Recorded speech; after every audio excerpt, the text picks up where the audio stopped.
Mbalula. The Deputy Minister in absentia, I'm told she's making her way. She's slightly delayed. Deputy Minister Digaledi Makadzi, the Director General of the Department of Transport, Mr. Alec Moemi, the Chairperson of the Board of the Road Accident Fund, Ms. Thembi Msibi. We also have the CEO in our midst, ladies and gentlemen, Mr. Collins Litswalo. Government officials here present, ladies and gentlemen of the media, a very good morning to one and all, and a warm welcome to what promises to be a rather informative engagement. We are here to provide feedback on the major strategic developments at the Road Accident Fund. Now, today is quite an important day, and not only for the claimants who are awaiting some funds from the Road Accident Fund, not just for the members of the legal profession who are waiting with bated breath to see any developments here at the Road Accident Fund, but for ordinary citizens like myself and yourself, South Africans who strive for the socio-economic well-being of this country. It is for that reason that we are here today. I will take you very quickly through the order of proceedings. This is for my colleagues in the media who need to know when to cut what at what time. We're going to begin with an official welcome from the board chairperson, who will then be followed by the Honorable Minister of Transport, Minister Fikile Mbalula, who will give us more detail as to why we are here and give us a statement to that regard. And then lastly, we'll get more granular details from Mr. Collins Litswalo, who will give us more information in terms of the last financial year and what they have achieved as the Road Accident Fund. You'll then be given an opportunity, ladies and gentlemen, to pose your questions. So we do thank you so much for your time. We will not waste it. We will use it prudently to give you as much information as you require. Without further ado, ladies and gentlemen, please allow me to welcome Ms. Thembi Msibi, the board chairperson of the Road Accident Fund, to give us our official welcome. A round of applause, please. We can do better.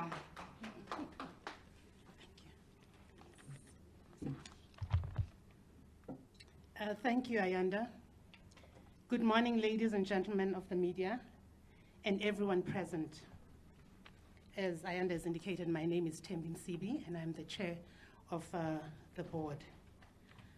On appointing us in December 2019, the Honorable Minister of Transport, Mr. Fikile Mbalula, outlined key priorities that the board and management should strive to achieve. These interventions that he outlined were basically in line with the priorities of the 6th administration in terms of what they wanted to see happening at the RAF, and also to ensure that the organization becomes sustainable. So today, as Ayanda has indicated, we're here to report on those priorities, and I think it is actually an opportune time, Minister, because it is 18 months since you appointed us, which is halfway through our term. I will just point to two of those priorities. One, it was reducing the administrative costs, and in particular, the legal costs. As you would be aware by now, at that point in time, the budget of the Road Accident Fund, which we received through the fuel levy, was 43 billion. And out of that budget, 17 billion went to administrative costs. And of that 17 billion, 10 billion was spent on legal costs, which relates to 25% of that total budget. So, Minister, you'd be glad to hear that as of today, in terms of that 10 billion, we have saved 4 billion from those legal costs, which we can then pay over to the claimants of the Road Accident Fund. The other priority was to deal with the liability, which at that point was already over 200 billion. And it was climbing each and every year. The CEO will give us all the details in terms of how we've reduced that liability, and at present it is around 28 billion. So those are the kind of results, Minister, that we are here to give to yourself. And the board has been very pleased with the work of management in total, even though we don't have the full executive team, but we have seen major results from the team that we have. With those few words, I will hand over to the Minister to then take us through the priorities and even in terms of the deliverables that we have achieved thus far. Thank you very much.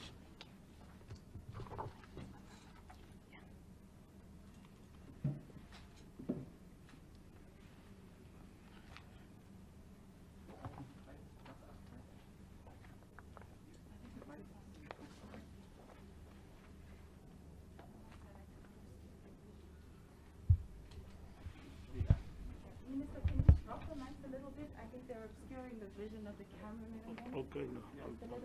I know I'm tall, guys. That's the challenge. Sorry about that. Just put them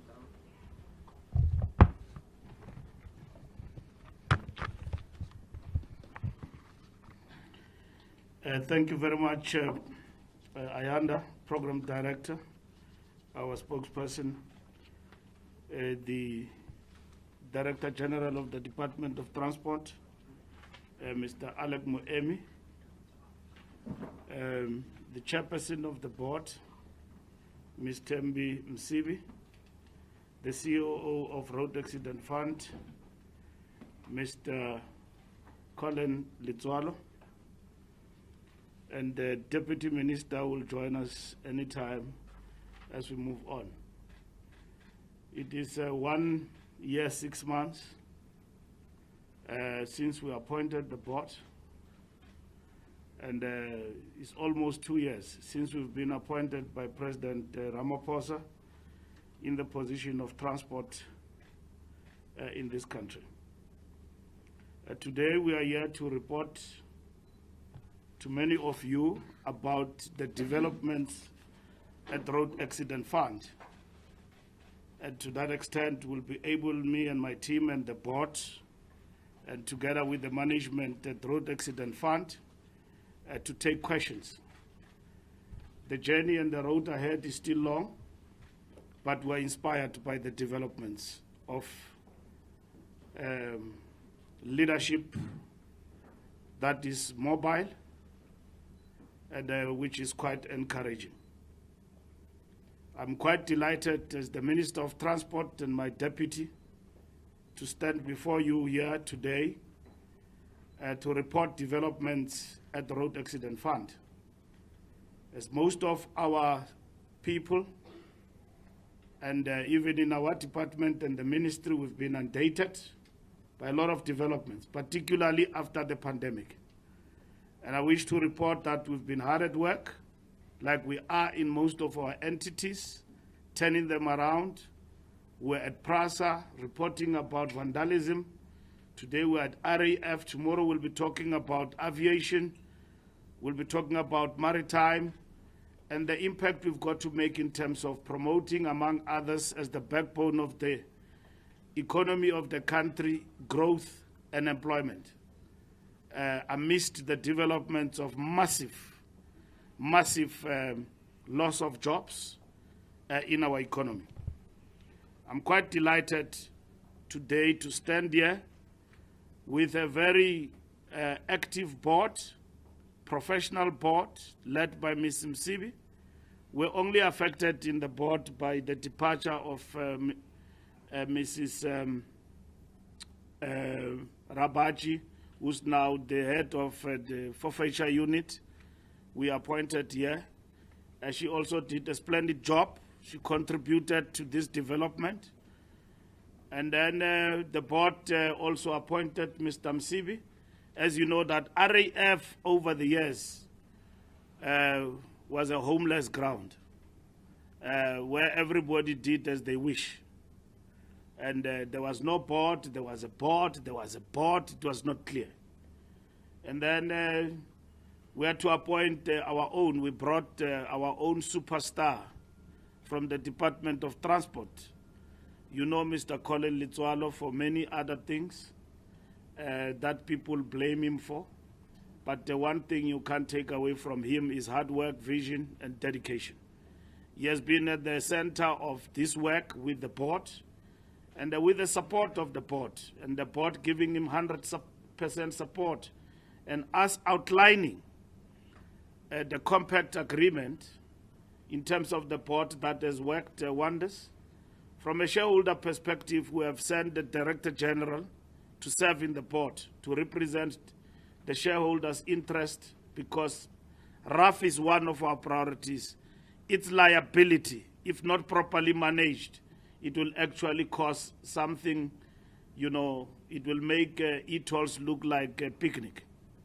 So we're dealing with a whole lot of things in this country. Fixing is our motto, is our tagline, and it's not easy.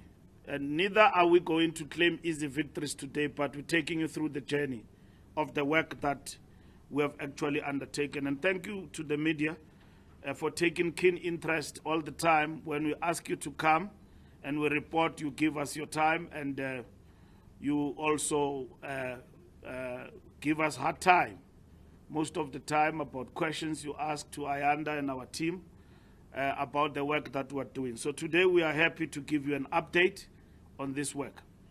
We have reported to Cabinet. We'll go back to Cabinet again on these developments. I've had an opportunity to share part of it, of this work, with the President last night, to give him an update as well, briefly, as to the developments we're registering in terms of work in progress about the RAF, because it's not only been a cause for concern. RAF has been top on the agenda of Cabinet, has also been on top of the agenda of the legislature in the form of the National Parliament. In terms of the RAPS bill, we are going up and down in Parliament. We hope to go back and finalize the job of the RAPS bill in Parliament through our legislatures in Parliament. We also report to the Portfolio Committee, and these developments will also be interrogated by the Portfolio Committee led by Mr. Msebenzi Zwane and all the MPs there. We will be happy to report on all these developments we're undertaking in relation to RAF. When we came to office, we had to grapple with the challenge of the Road Accident Fund, which was struggling to meet its constitutional obligations due to a variety of reasons. In line with the Kauleza ethos of the Sixth Administration, we immediately got down to work to stabilize the entity and tackle the intractable challenges, and part of which I've spoken about in terms of appointing a board with people with skills aligned to RAF. We've got actuaries, we've got people, doctors, we've got lawyers. We don't have a board of lawyers only, because lawyers are our biggest headache when it comes to RAF. So the chair is the lawyer, not that in bad spirit, but so the previous board, we saw that it was only aligned with lawyers and so on. So we're litigation prone in terms of RAF. We appointed the current board under the able leadership of Advocate Omar Rastaba, later succeeded by Ms. Tembeli Msibi, watinta bafazi, watinti mbogoto zagufa, finish and clar, and gave them the mandate to turn around the fund and address the underlying challenges. This was followed by the appointment of the CEO, Mr. Collins Litswalo, who is responsible for implementing the new operating model approved by the board. We have previously reported that the RAF has operated on a financially unsustainable model for a number of decades. In recent years, the long-term liabilities of the fund have become the government's largest contingent liability. The fund has also experienced liquidity challenges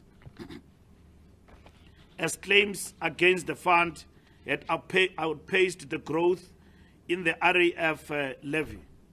The RAF has been reporting annual deficits since 1981. Some of you were not born then. The same year, the fund was declared technically insolvent. At the time, The fund operated under the Compulsory Motor Vehicle Insurance Act of 1972 and had just been a subject of the following three commissions of inquiry: the Corda Commission of Inquiry in 1954, the Duplessis Commission of Inquiry in 1962, and the Vessels Commission of Inquiry in 1976, respectively. So in the democratic dispensation, we are not the first to deal with challenges of road accident fund, or what you may call third party by then. So there's been successive commissions, even under apartheid, that dealt with the road accident fund. When the Road Accident Fund Act of 1996 came into effect on the 9 May 1997, the annual deficit had grown to 886 million. This was followed by a further 5 more commissions of inquiry. That is now in the new dispensation. Notwithstanding all these commissions and legislative challenges, in 2005, a decade later, the annual deficit had risen to 1.2 billion. This astronomical increase in the annual deficit continued until the historic 3.2 billion surplus reported for the period ended on 31st March 2001.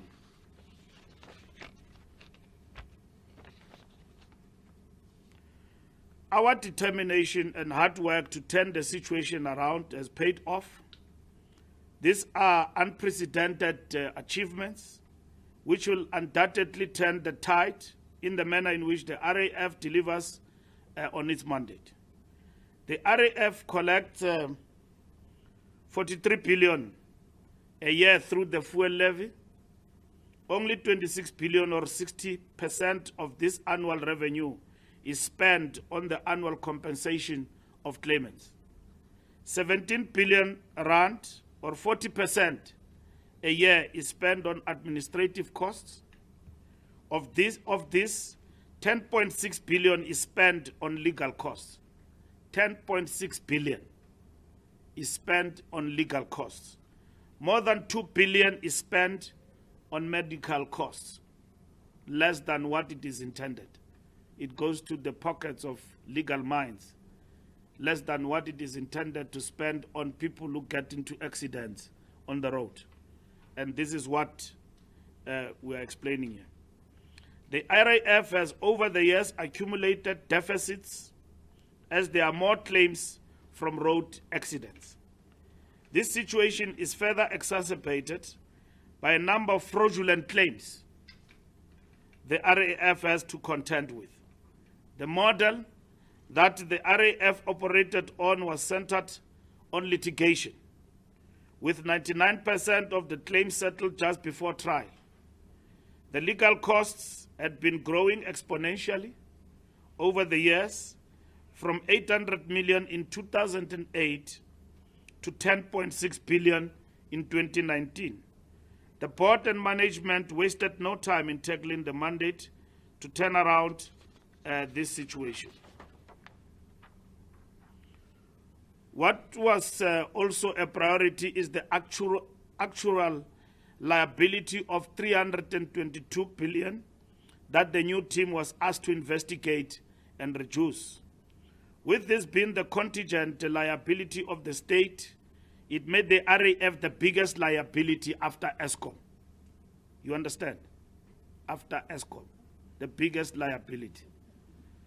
We are pleased to announce progress in the following areas.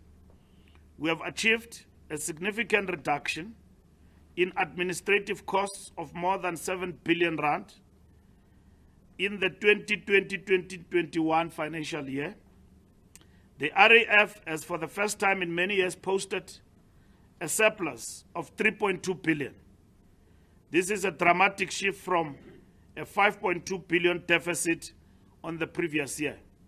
The CEO will speak in more detail in Ayanda's language, granular. So investment income has increased by 152% year on year, from 62 million rand to 157 million. Finance costs have decreased by 62% year on year from 263 million to 900 million. Rates of execution have reduced by more than 50% through a legal strategy and stratification of the debt book. The short-term liability has reduced by 2.2 billion from 17 billion to 14.8 billion.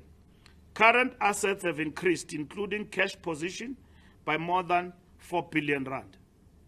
More importantly, the RAF has adopted a more appropriate accounting treatment for social benefits in line with its mandate than the insurance contracts previously employed. This has resulted in the massive decrease of the RAF reported liability by 305 billion rand, bringing the RAF liability to 28 billion rand and the net liability position of 13.5 billion rand. This accounting treatment has been independently reviewed by PwC and its accounting experts. Pursuant to the implementation of 2020-2021 Annual Performance Plan, the unaudited financial statements approved by the board for the period ending 31 March 2021 show encouraging signs of the efficacy of the new operating model. Although a combination of factors led to the surplus, it is clear that the 62% decrease in the finance or administrative costs from 219 million in 2020 to 90 million in 2021 was a significant contributing factor. This is testament to the RAF 2020-2025 strategic plan, which prioritizes reducing administrative costs. What makes the achievement of this surplus even more remarkable is that it was achieved notwithstanding the devastating impact of COVID-19 on revenue. Although the fund recovered well from the hard lockdown revenue dip, the annual revenue income of 42 billion rand was still lower than the 2019 level of 43 billion rand. Following an investigation into the claims liability, which at the reporting period ended on 31st March 2020 was 330 billion rand, the RAF came to the conclusion that applying IFRS for insurance contracts as standards to the social benefit activities is not resulting in reliable and relevant information.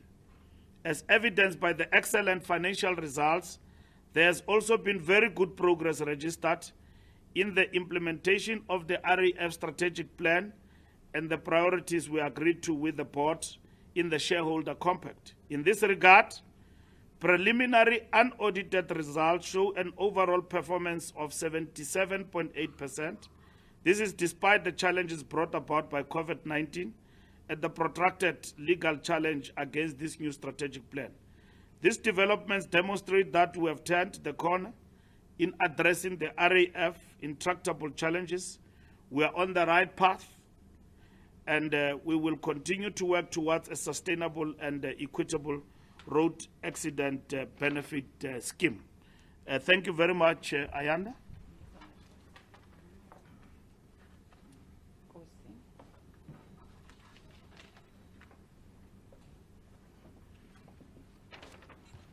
Well, thank you very much to the Honourable Minister of Transport, Minister Fikile Mbalula. I think it's fair to say that we can't beat about the bush. We know full well that the Road Accident Fund is not quite where it should be just yet, but I think we can say with great confidence and beyond a shadow of doubt that we are headed in the right direction and there is a positive trajectory that awaits us. And it reminds me of a question. How does one climb a high mountain? Well, the answer is simple. It's one step at a time.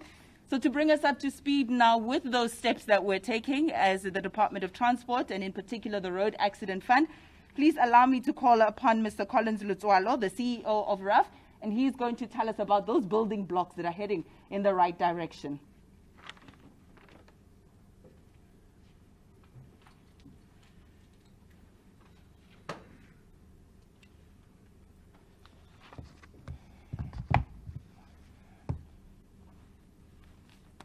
Thanks very much, Ayanda. Thanks, Minister. Thanks to the chairperson of the board, DG. Thank you so much for gracing us with your presence today.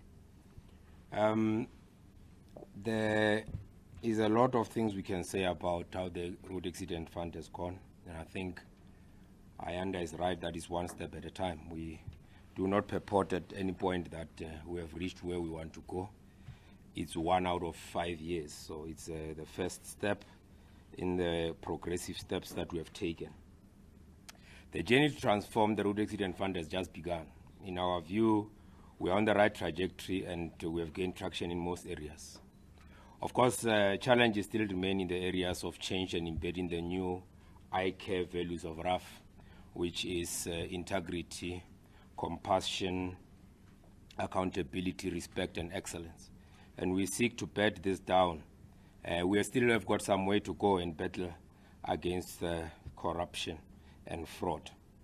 But I must emphasize that our focus really has been on ensuring that we make RAF into a sustainable entity. And in this regard, Minister raises the issue around the accounting policy, which is, by the way, the main issues that we want to focus on is the 3.2 billion surplus that we got. People would say, you might have not paid people. If you look at our numbers, it will tell you that the claims that we paid remained relatively constant, whereas there is a reduction in administrative costs. So these administrative costs, in the main, we have built them around legal costs of about 4 billion, if you look at what we have there. And then you would see that when you look at the medical costs, we've been paying 5 times what medical aids are paying. And we have brought in a new way of dealing with these medical costs. So we are bringing RAF back into the market by lowering those medical costs. We have just released for comments our RAF medical tariffs that we have. But the biggest contributor as well has been our new model that we work with together with the Department of Justice in bringing legal costs down. We had decided to not proceed with our legal panel, which cost us about 3.6 billion a year. And our model is now working towards making sure that we are more talking to administrative efficiency. So we're no longer looking at issues around litigation. So our focus has been bringing the claim within 120 days. We must be able to resolve that claim, which is 4 months. Currently, RAF runs at 1,475 days, which is 5 years.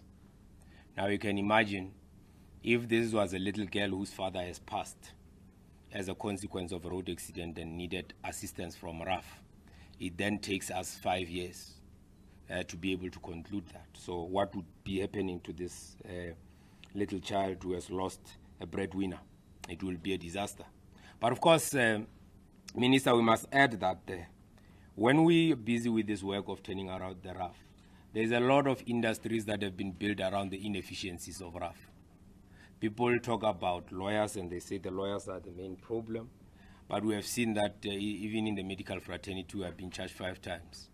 Actuaries charge us 10,000 per calculation, when everywhere else they charge about 2,000 to 3,000 per calculation. So you can see a lot of this. I mean, even hospitals have made it a habit. I'm sure, Minister, wherever you are getting a lot of complaints about RAF and the fact that RAF is now asking a lot of questions before we pay.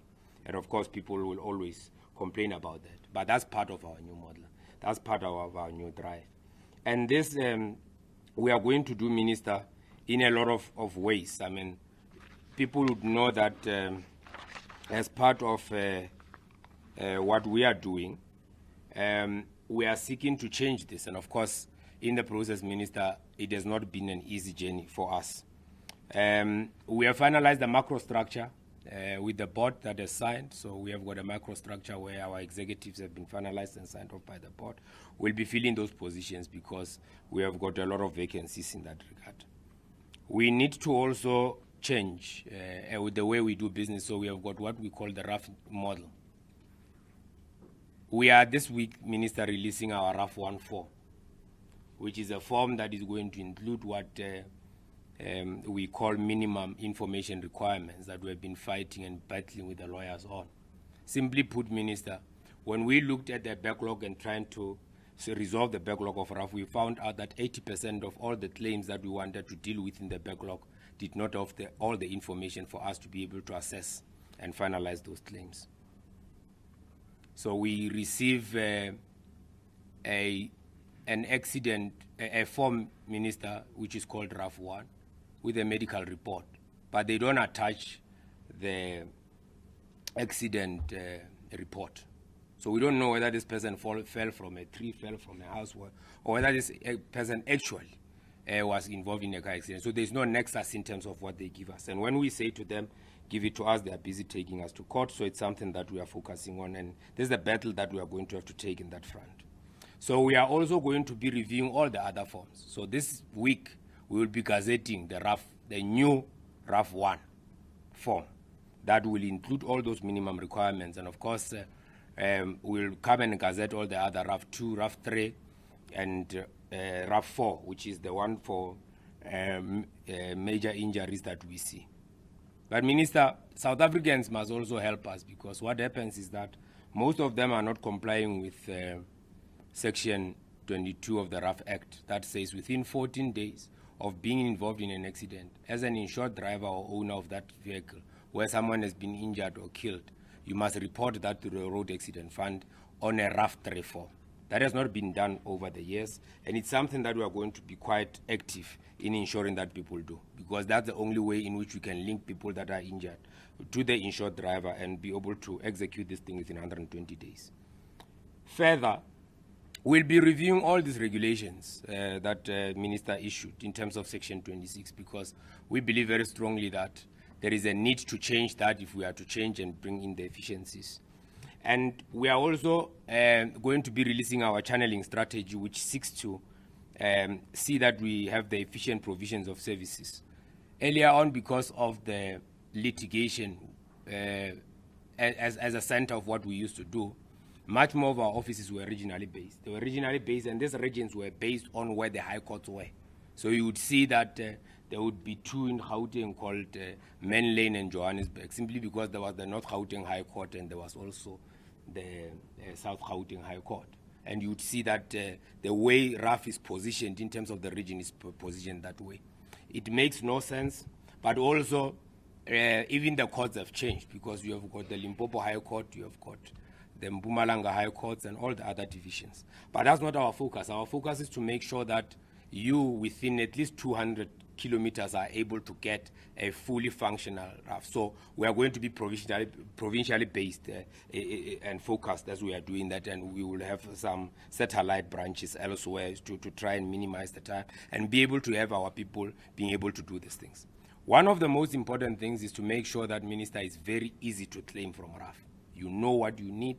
Once you have given it to us, we are also able to assist you quite quickly. And of course, that also gives us a battle with the lawyers, Minister.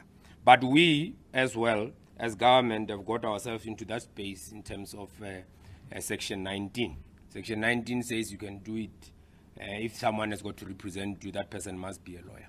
The question is, why not the doctor? Because the doctor knows how you're injured. So it's some of the things that we are going to be assisting in coming with those recommendations to the Minister about the changes that we want to see. So we move, Minister, to say we are quite excited about the 3.2 billion surplus that we are registering for the first time. But we must not fool ourselves about whether the RAF financial position is where we want it to be.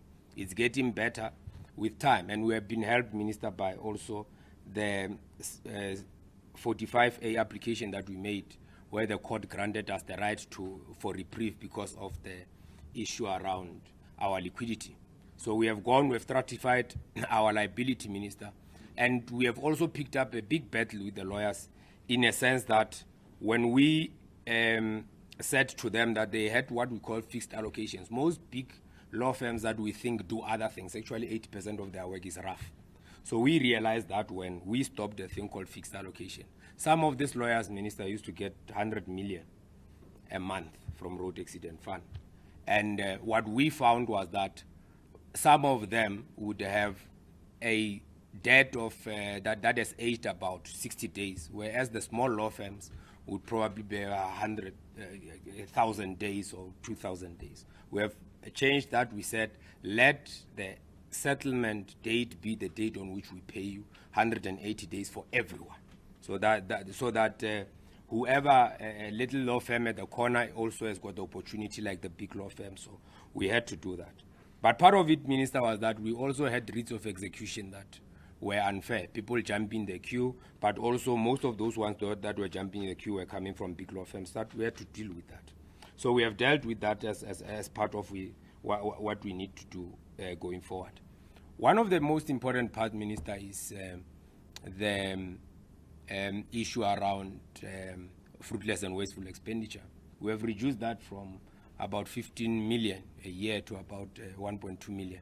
So we are working towards all those things. Those are some of the deliverables that we think have been done. So as we move forward and we look at this, you'd see that our assets have grown quite substantially. Our cash and cash equivalent have increased from 1.3 billion to about 4.6 billion in that year, which is a massive increase if you look at it. And we must deal with the issues around the claims liability, because RAF is not an insurance. And treating it like an insurance is just being unfair to the Road Accident Fund. We keep on being compared to other entities when their liability is actually a liability. So what we did, Minister, is that when you asked us to investigate, we went and investigated this liability, found out that the way we've been accounting for the liabilities in terms of what is called IFRS 4. IFRS 4 is accounting for insurance contracts. RAF does not have any insurance contracts. So when there was an absence of IPSA standards in this regard, what we then did is that we went and looked, and in January last year there was a standard that was released, IPSAS 42, that was for social benefits. And we found it relevant, and we thought it fairly represents the statements of RAF. We went to talk to the Accounting Standards Board, and we started that whole process. It has culminated in us reporting fairly and reducing the RAF liability by 305 billion rands. That will also help, Minister, because the Minister of Finance would have a reduction in terms of that in the books of the state, and I think that's the best representation that we have. So we did that, but as part of, so that people don't say, Minister, they cooked the books, we went and asked for an opinion from one of the big accounting firms who also had a specialist globally in Belgium that helped us to look at this thing, because they have been dealing with this issue about social benefits, and that IPSAS 42 is a relevant standard. So we asked simple questions, Minister, is it permissible for us to change the accounting policy? It came to the affirmative. Will the change in accounting policy result in financial statements that comply with GRAP as a reporting framework? It came with in the affirmative. Establishment of the RAF claims fall within the scope of IPSAS 42. It came to the affirmative. And does the new accounting policy meet the requirement of IPSAS 42? It also came to the affirmative. That the change in accounting policy result in a fair presentation and more relevant, reliable, and complete information. This is what is important for the readers of the financial statements. And that also came in the affirmative. So we are quite happy that we have done all the work that we needed to do in this regard, Minister, and we are quite comfortable that we are doing this work. So what next? What are the challenges that we are facing as RAF? Minister, the reality is that in South Africa, the briefing patterns of lawyers is still a challenge.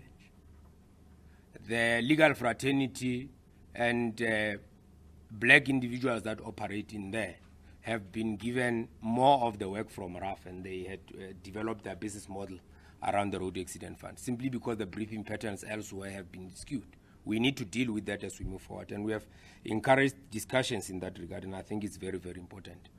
The actuaries themselves and everybody else that is being displaced by what we call the RAF new model. Because simply put, there is no way in a system where you get a fund that pays 40% in administrative costs. It must be around 7.5 to 10% to make sense, so that much more of the money must go to the claimant. And that's what we are focused on. And I think, Minister, it's important that we look at those matters as we move forward. But one of the most important part is the amendments that we need in the RAF Act to just make the system sustainable as RAPS is still coming into the space. RAPS in its current, in its new form that we are going to deal with, that deals with the issues around sustainability going forward.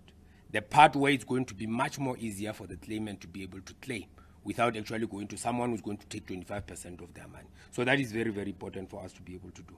So it's important that as we move forward, we understand where we are. But Minister, we are not going to achieve this without your support.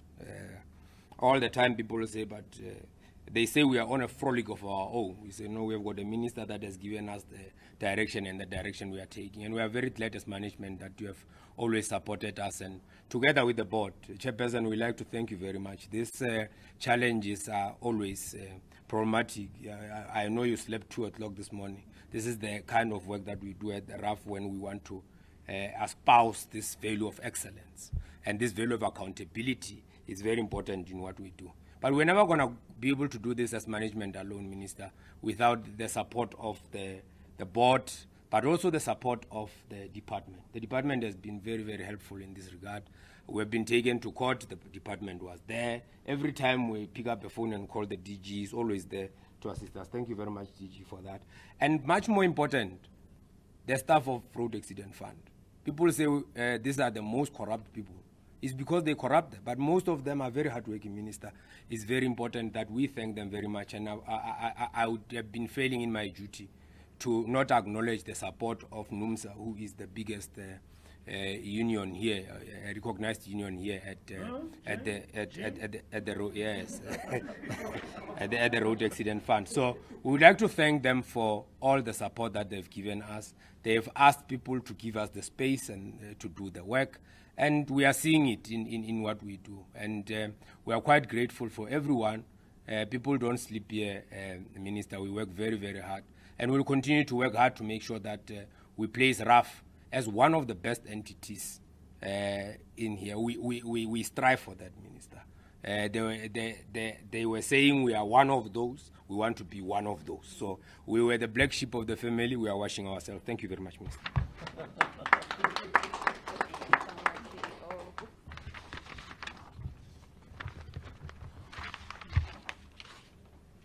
Thank you very much, CEO. I think we all really appreciate your honest reflection and your detailed presentation, just giving us context as to the current position of the Road Accident Fund and the future that I must admit it seems quite bright for the RAF. And I think what we've gleaned from what you've said is that collaboration really is key, and that a multi-pronged approach is what is going to see us cross over to the other side and no longer be the black sheep, as you said, become the white sheep, as it were. That is a very political statement if we look at race relations, but I will resist the urge to go in there and rather move on to Q&A. Ladies and gentlemen of the media, do we have any questions at the moment? I must also just say that the Minister will field some of those questions if they are there. He'll also delegate, of course, and hand over to the chairperson, the CEO, and maybe even the Director General of the Department of Transport. So if we have any questions at the moment, the floor is yours. Thank you very much. There were some law firms that were listed who have claimed some. Thank you so much. Offenses team of SABC News. There were some law firms that were listed who have claimed some double, on behalf of their clients from RAF, and they were listed. Most of, I think it was 20 or 30 of them. What has happened since they were listed? Have they, some of them paid back the money? How many have paid back the money? Sure. All right, thank you so much. Offense, do we have any other hands? I'm going to ask that we take perhaps 3 or 4 at the same time so we can ask the principals to come to the podium in their response.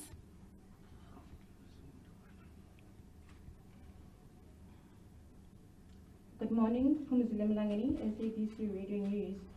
In terms of your in-house. I mean, you let go of the legal panel. How is the process going of the in-house claims? And have you received all the files? I know there was a challenge with receiving files from the attorneys. How many of those files have you received so far? Thank you. Thank you very much. Do we have another hand, ladies and gentlemen? Doesn't look like it. Thank you so much. Minister, should we ask the CEO to take first steps? So I'm going to call upon the CEO, perhaps take us through those two questions, and then Minister will close. Give Alec, give the chair. Okay. Summarize. Okay, perfect. I don't think this mic is on at the moment. Maybe we can use that one. Alec can speak about the RAF process. Thank you very much. CEO? No, thanks very much for those questions. We had 102 law firms that we had reported to the LPC. I must emphasize that You must, the abbreviation is LPC. the Legal Practice Council, Minister, Yeah. which is what is called the Formal Law Society, which is where lawyers are regulated in terms of the Legal Practice Act. The 102 law firms were reported because we had paid double payments, and those double payments were not paid back. And I want to explain how this double payment happened. They happened as a consequence of REITs in most instances, where they would go and attach our bank account and pay themselves, and they are in the process of being paid. Just within a short space of time, before we reconcile, they've been paid twice. Instead of taking this money and bringing back to RAF, they have not been doing it over the years. We find out that there's been double payments. It was not 102 law firms, it was more than 200 law firms.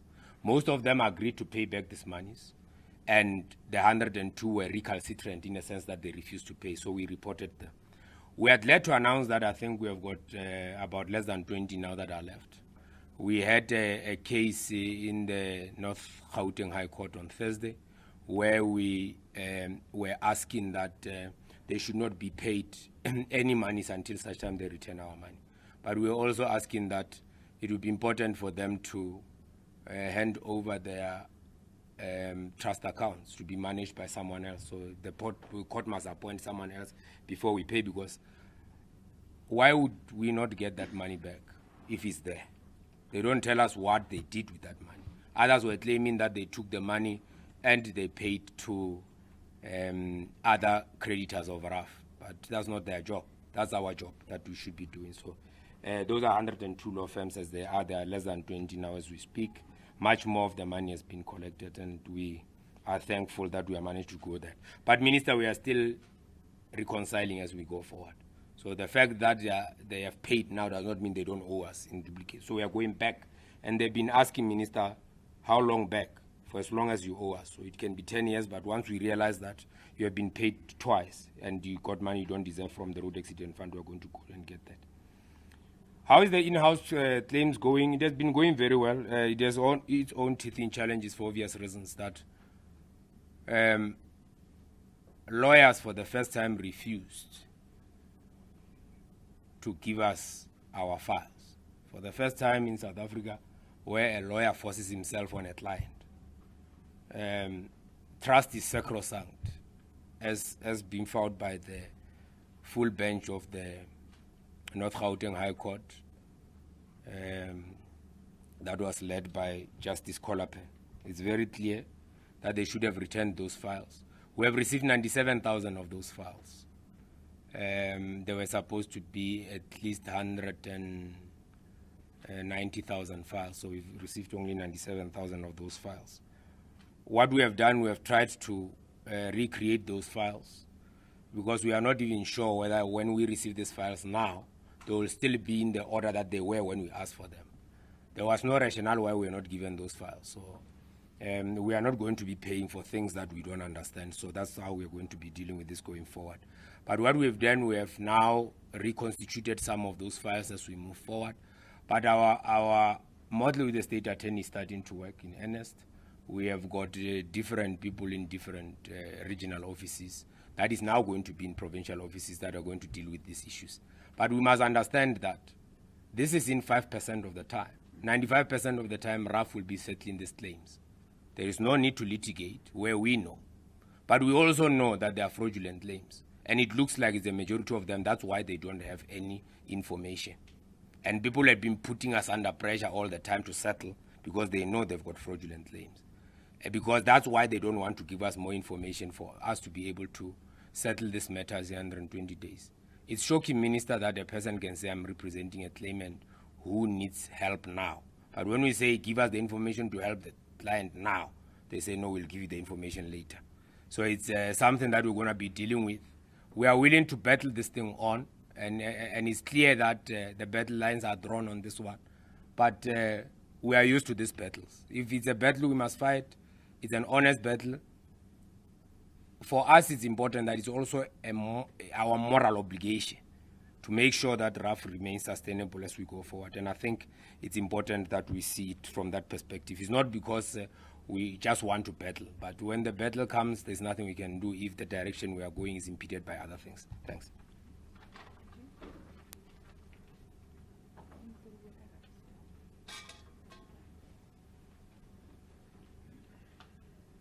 I think, Minister, I'll take the cue from you. I've already butchered protocol.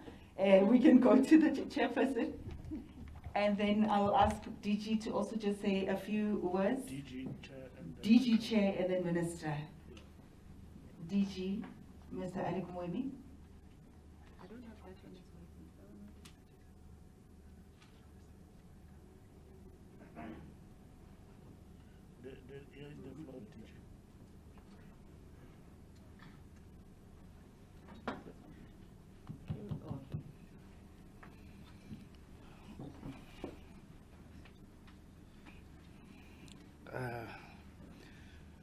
Good morning, Honorable Minister, the Chair of the Board, and CEO, and colleagues, and ladies and gentlemen of the media. The pathway that we have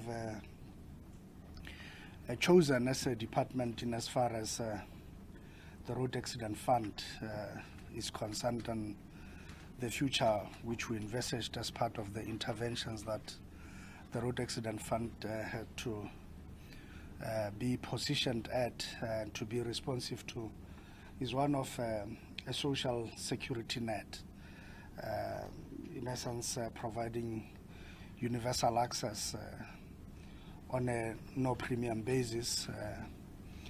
This model has not been without challenges, and I think what the CEO was pointing out was exactly that. Minister spoke about a number of commissions that took place over the years, but of import is the commission that was chaired by Professor Vivian Taylor in 2000, and which reported to Cabinet in 2002 on the importance of a social security net in a country such as ours, South Africa, and on making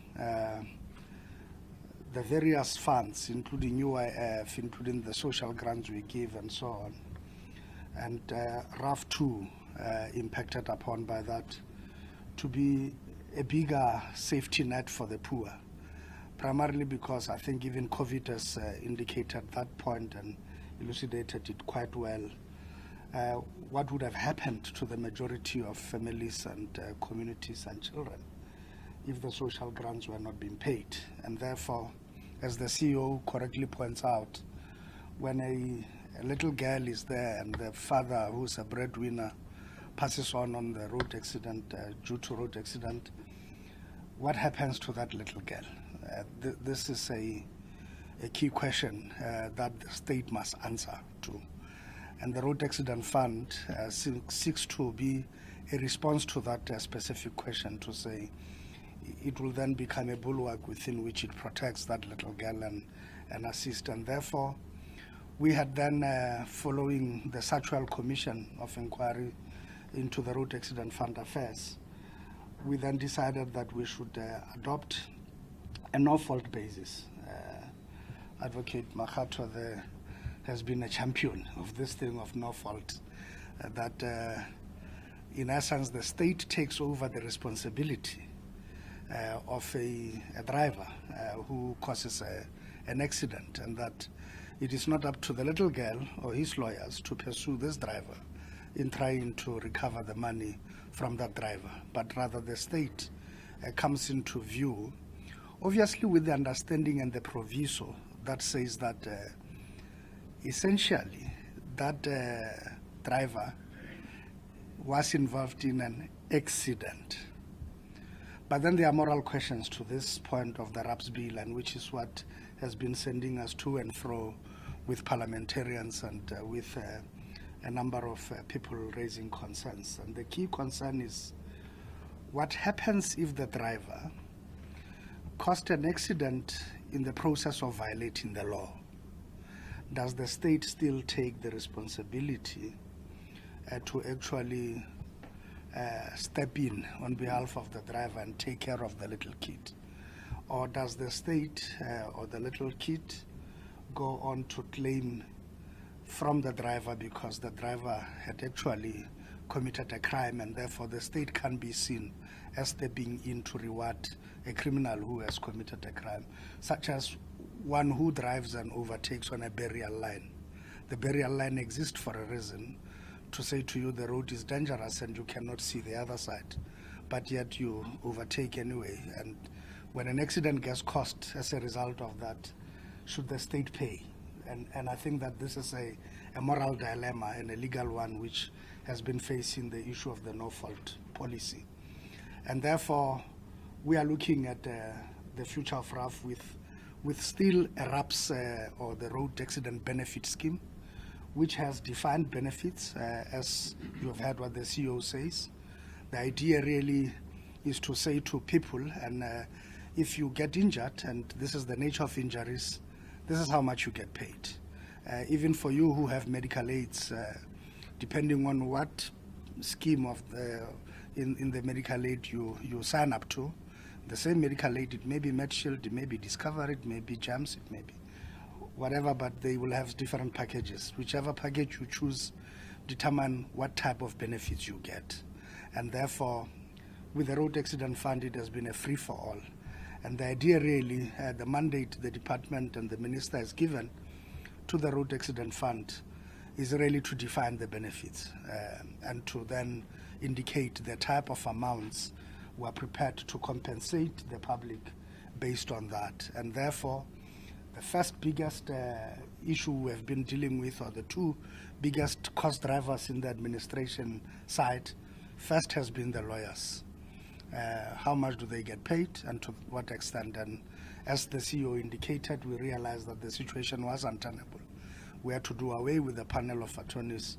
And in its place, I think what the CEO does not indicate is that we have signed a memorandum of agreement with the State Attorney's Office, the Solicitor General's Office, and we have already placed in excess of 80 of lawyers funded by the RAF, placed inside the State Attorney's Office, so that if there is litigation or matters to be dealt with, that those be the people who do this. They are paid based on the fixed understanding of the rates determined by us and not by them. And we see them as an extension of the arm of the Road Accident Fund in dealing with legal matters in this regard. As the CEO indicated, just in that decision alone, we are able to save in excess of 3.6 billion every year. And that is quite a revolutionary way of approaching this thing and of seeing it. The second one has been around the medical tariffs. And I think what the CEO points out to is correct, is the idea that we have to then indicate how much we will pay per injury and the nature of injuries and the compensation levels. And that's why we have published the tariffs for medical tariffs for RAF.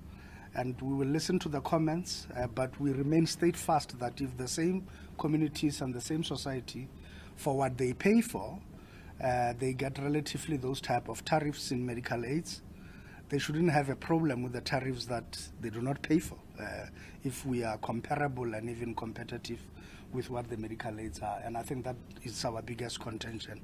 Finally, we have to also have exclusions, and which is quite important to the future of RAFs. When most of you, to simplify it, if you take an insurance cover, a life cover, your insurance policy, whether you take it with Metropolitan or with Sanlam or whoever you take it out with, they would say to you that if you commit suicide within the first 6 months of the policy, we do not pay. And also the rates are accurate, meaning that they look at you as an individual. They ask you questions. How many beers do you drink in a week? And many people write their 6, whatever, just to look good, but they don't know it's going to catch up with them later when they suffer liver cirrhosis, and the insurance tell you that, there's no way if you are drinking 6 you would have gotten this thing, you know. So it means you are an excessive drinker, you lied, so we don't pay.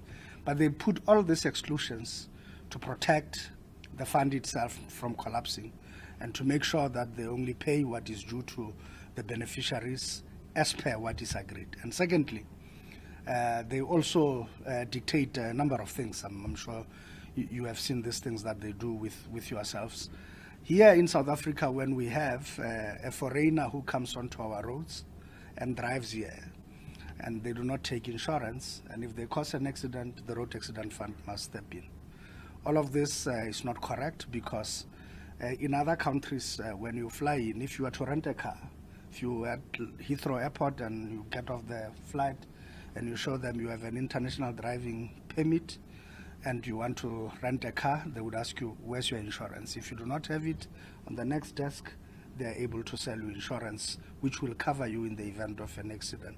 But in South Africa, that's not the case. A foreigner lands at OR Tambo, goes to Avis, gets a car, and then they just give it to him. If he causes an accident, we are liable to pay. And there was an interesting case, everybody knows about it, of a doctor here who cost us a lot of money in just one claim. The exclusions must help us protect and ring-fence the fund against such.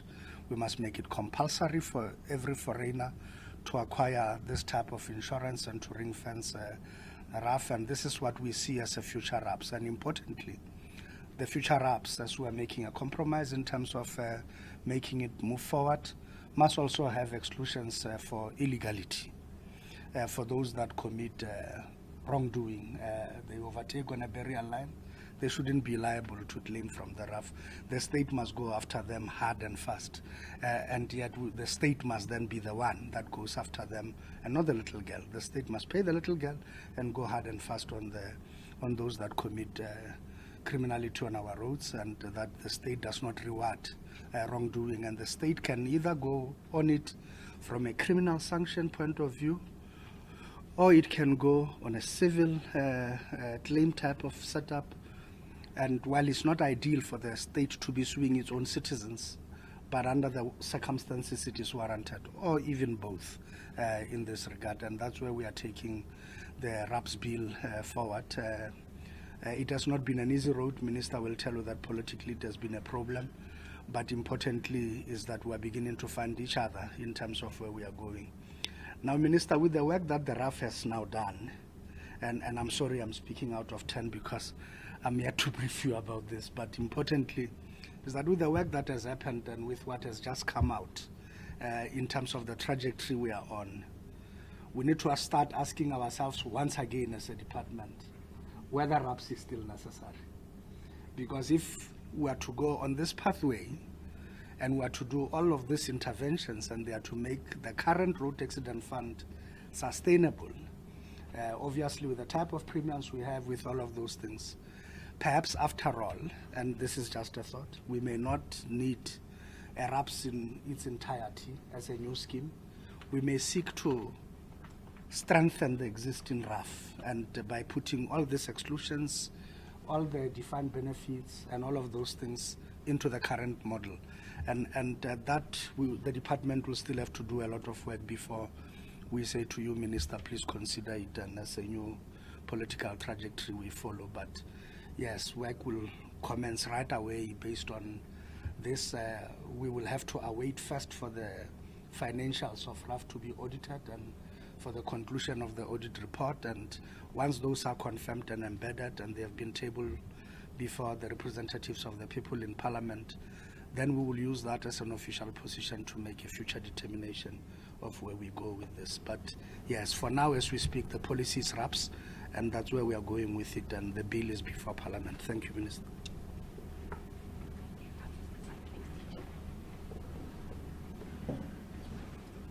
Thank you so much, DG. I think it's encouraging to see that indeed all hands are on deck, ladies and gentlemen, and there's a multidisciplinary approach that we're taking on this. It's not just the policy direction, but we're seeing practical work on the ground. Indeed, I must just reiterate, it is quite encouraging. Thank you so much, Chair. I'll let you have a word or two before we ask the Minister to close for us.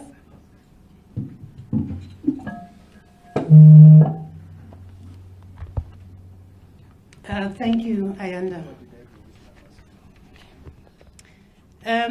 Thank you to the Minister for the support to this organization.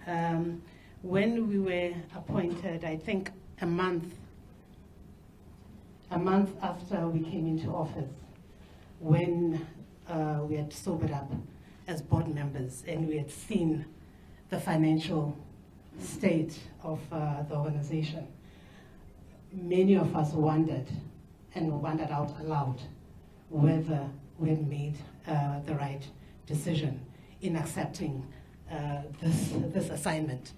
It was rather daunting, particularly when we considered that we could be held responsible as directors. So that forced us, Minister, to sober up, to look at the situation, but we would not have come this far without the support of, firstly, the Minister. He has been available to us at each and every turn, and in other instances he has actually led where we felt we may have been imposing on him and his time. He actually has been the one that has called us and made sure that the work has been done, and actually taken us to the point of even taking us with him to cabinet, so that we are not left out of any of the processes. So we want to thank the Minister for that. We also want, of course, to thank the DG, who sits on the board, even though he has now deserted us. But it's a good desertion, because he has indicated that he's comfortable with the work that we have done. When we first started, as I indicated, it was difficult, and therefore it was good having the DG. Thirdly, we'd like to take the opportunity to thank the CEO. Yeah, it has been an interesting journey, Minister.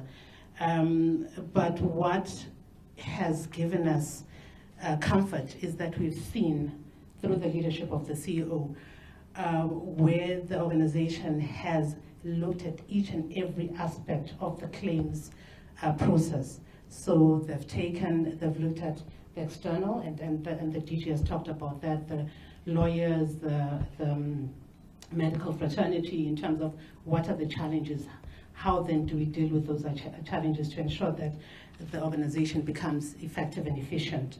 Actuaries, assessors, the whole group, nothing has been left untouched and reviewed, including the internal processes. That's why we now feel that we have an operating model that is claimant-centric.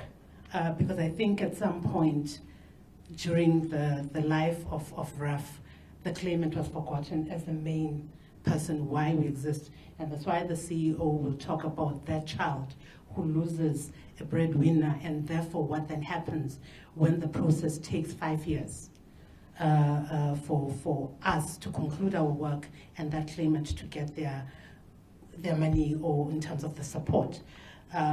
So with the new operating model, we have looked at how to ensure that the claimant is central to whatever we do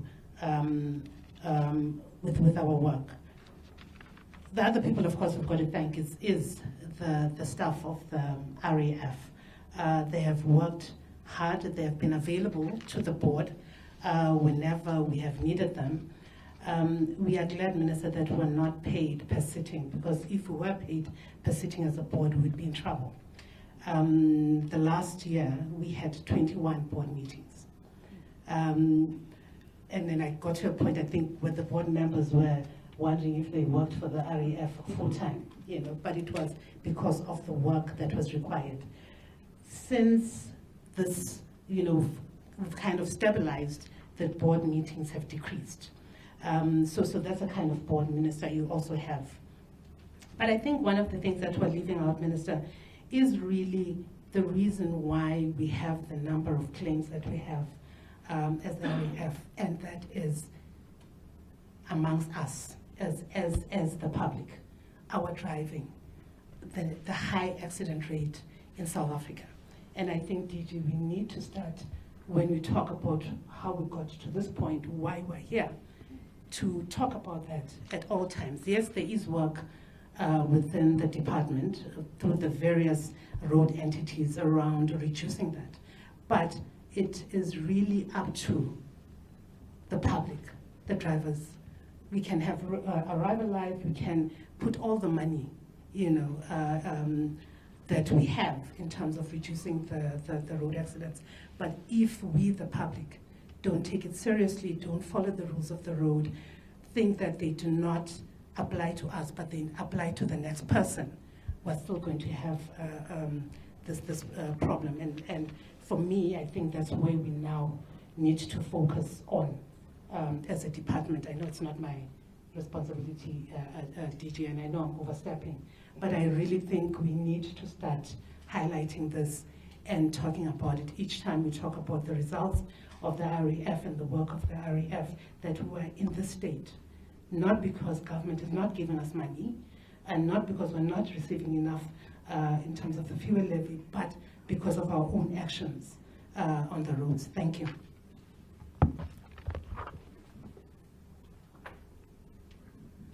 Thank you so much, and thank you, Chair, for that reminder. I think sometimes we forget. We get caught up in the fruit of why we're here and the manifestation of the problem, but we don't go deeper towards the root causes. I think that was quite an insightful point that you raised there, and a reminder to all of us of our collective part that we must play. Without further ado, I'm going to ask Minister Mbalula to do the final statement for us, just giving us a broad overview of what we've heard today and whether or not he's confident in the path that the RAF has taken and is satisfied as a representative of the shareholder that indeed work is being done.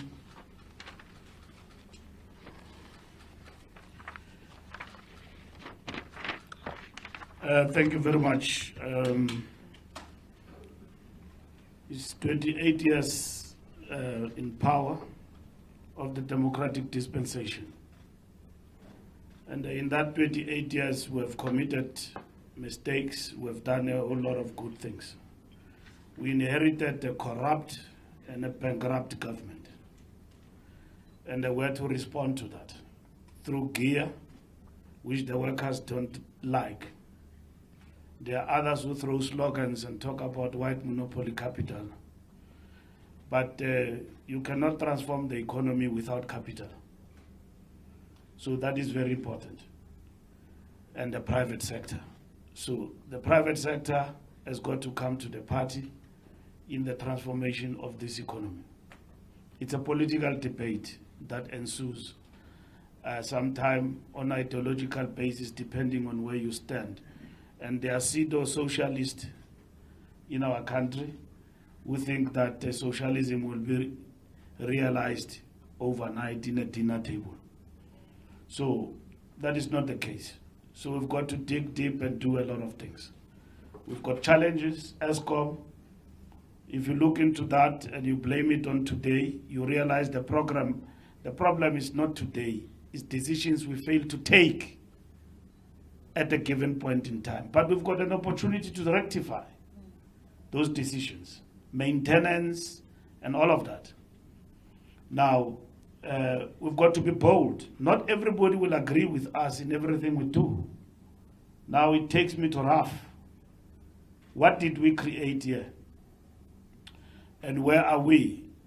We did commit mistakes. We don't take decisions. You go to the taxis. We don't formalize the taxis. They operate in the informal economy. You've got a problem with the pandemic when it comes. you've got no control, you don't know what to do. But that problem is not today, it's because you delayed the decision at a given point in time. And today we are here with Letswalo and the board, we're taking decisions. And we're able to implement the decisions we've taken, and we've directed the board to implement. Some of these boards, let me tell you a story, South Africa, that you don't know. You appoint people, they become something else. In my own book, I think we must do away with boards in the future and just have administrators. But here in RAF is one of my best performing boards. And I can say that now. Unlike when I arrived at PRAS, I said people are best performing, and I only knew them for a week. And then they proved me wrong. These ones have been here now for 1.5 years, and they've delivered the results. And I've got a CEO here and the management, which I salute them. RAF is ravished with corruption. So when boards come here, in places like this, they get co-opted into the cliques of the management. And some of them, they get corrupted. They don't do what government have sent them to do. When you appoint people in the board with their expertise, their knowledge, their academic record, you expect them to do what this board is doing, not something else. And then they want to become management because you have appointed somebody who's unemployed, which is a problem again in the board. Be careful of appointing people who are not working because they want to become executive. They besmirch the management and all of that. Now, this board, they know Letswalo is the boss here. Letswalo has got a mandate to minister and the board and cabinet. So I take them to cabinet, the chairperson, the CEO, and the DG will report. Cabinet want to know, what are you doing? The mandate is to reduce the liability because this thing can bring the country down. And over and above that, cost cutting. But at the same time, policy-wise, is this thing the right thing? Like DG speaking out of 10 here and talking about whether or not we need this, which is correct. Based on the results that we've got to keep thinking and then changing things. And they are doing a marvelous job and giving a proper advice to the minister, and I take it to cabinet. I'm taking a good report now to cabinet. And I hope I won't get a call of reshuffle at some point because I am, I'm busy here. So, but even if it comes, the most important question is that are the people who have appointed in positions doing what we expect them to do? And when they do that, do we defend them? Or do we defend corruption? Or do we defend our own self-interest? I told Letswalo and the board, I will defend you. And even if you can go to court, I will be there. And that's what we've been doing. Because he's doing the right thing. And I know he has lost friends along the way. And they think it's a problem. Because he's doing the right thing. And he's got a board, Systembi, and all the board members, professionals to the core. Like you have heard what they say. So we collect 43 billion rand, and then we spent 26 billion rand to the claimants. And the rest of the money goes to administration. We have reduced that. We're tackling the liability. And this is what we're reporting, not easy victory. We're giving you proper report. We'll take this report, among others, to Parliament. We'll also take it to Cabinet, because we briefed Cabinet when it got worried about RAF that this is our plan. So we're on track. So we've got to keep going in that direction, because this place is not that it could not be changed, but it is precisely because it was not properly managed. Not properly managed. People given responsibility, they are acting, and all of that. And when you arrive at the Department of Transport, everybody has been acting. The ministers have been changing over weekends and all of that. And then there is no stability. So this one comes after weekend is gone. And then there is no DG for 6 years or whatever. And so on. So, yet this department is so big with so many responsibilities. And 6 administration said we must rush, khawuleza. And this is what we're doing. And I want to say to Lutwalo and the team and the board, you are doing a fantastic job. I sound like one president, fantastic. This is so Lutwalo is doing a good job, and the team and Sistembi, the board chair, keep going and let this thing not change. These are good results, and we're looking forward to this place becoming what everybody will be proud of in our country and many generations to come. Because if you don't do the right thing, you are undermining the poorest of the poor.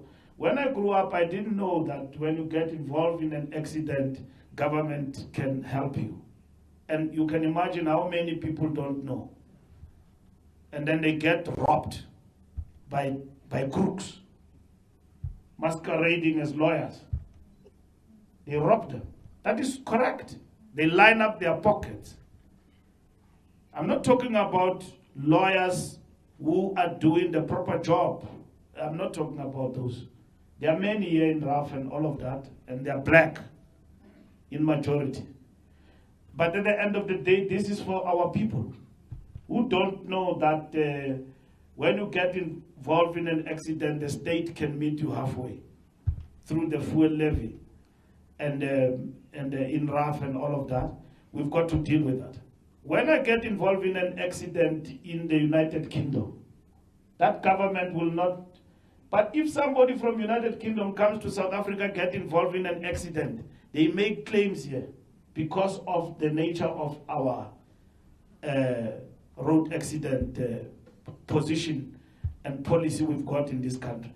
That's why we intervene through RAPs. I know we don't agree. There is a big fight in Parliament, big lobbying.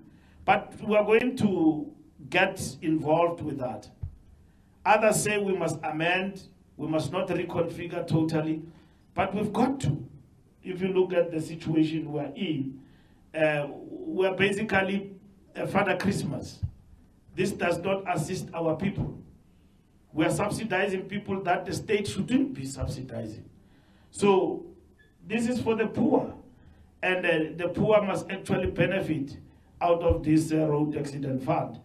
There are many people who come to me and they tell me that somebody was involved in the accident and then they passed away and so on. We refer them. But Lutwalo, we must run a big campaign like we do. We can't run a campaign of safety on the roads and we leave RAF on the side. We need to educate our people that on their own, they must understand these forms you are announcing here, you are launching. They must be understood by even the illiterate. And where to access RAF on their own, they must be assisted, you know, when they come to our offices and we help them. And we must have a massive campaign with radio stations. SABC is only them who've got radio stations. Nina Kali, we just invest in SABC. SABC radio stations. Just run a massive campaign there on RAF at SABC. No, that's correct. It's the only station that has got 17 radio stations in all languages. ETV doesn't have a radio. They will never have a radio. And then a newsroom will never have a radio. But we must run a campaign as well there. But if you target the poorest of the poor, we've got to be there at SABC. Tuso Mutawu. And in the morning explaining RAF to our people and how they can access it and how we can help them. because this is the service for them. And that is what is important. So we need to run that particular campaign. So I'm elated, I'm happy about the work we're doing. So many negativity around us, and we don't make headways. And you appoint people in positions, you give them a mandate, they disappoint you. And they do other things. And then when you must rush, you know.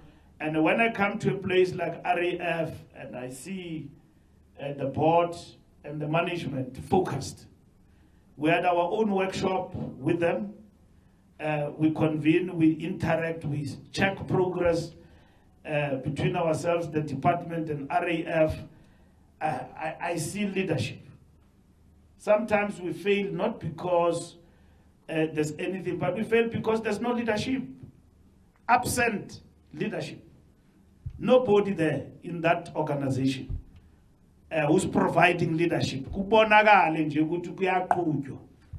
know that the people are busy and they've got sense of direction. When Litwalo speaks here, you can see now he's not a fly-by-night, you know. This guy is he's clear. Uguti is happy. I can't get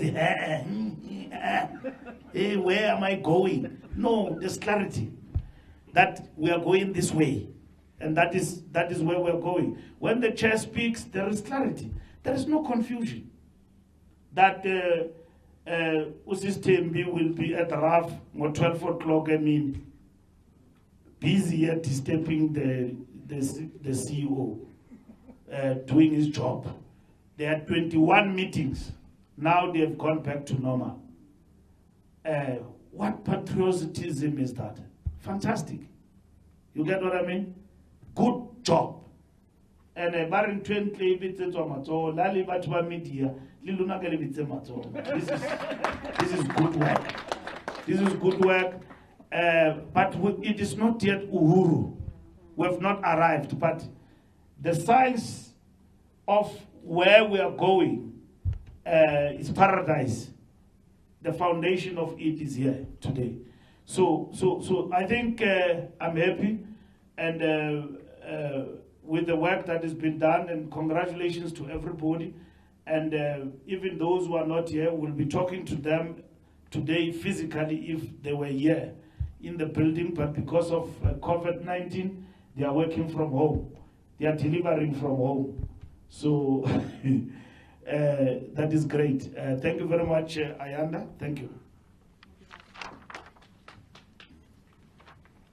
I do think it does deserve a round of applause, ladies and gentlemen. Thank you so much.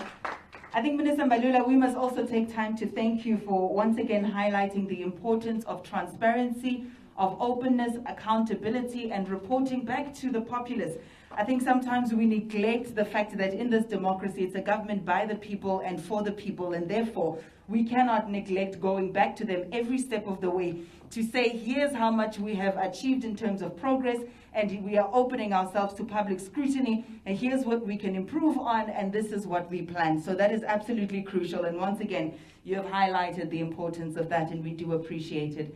Please also allow me to send a big thank you to the Director General who is here with us, the board chairperson of the Road Accident Fund, as well as the CEO, ladies and gentlemen who have gathered here in our midst and have observed social distancing and have put on the masks and have complied with all the requirements of the COVID regulations. We do thank you. And of course, we cannot stop thanking the ladies and gentlemen of the media who have helped us to amplify our voice and to inform South Africa of what we have achieved thus far and what we are working towards as the Department of Transport and by extension the Road Accident Fund. It brings to an end our media briefing for today. I have circulated the soft copy of the Minister's address. Those who require any additional information are free to come towards myself or my colleague Esedu Hassane. We do thank you, ladies and gentlemen. Drive safely back home. God bless you.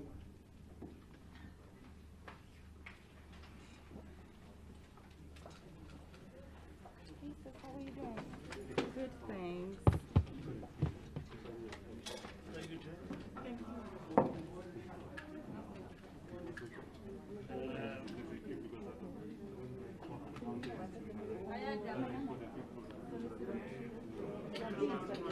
Thank you. Yeah.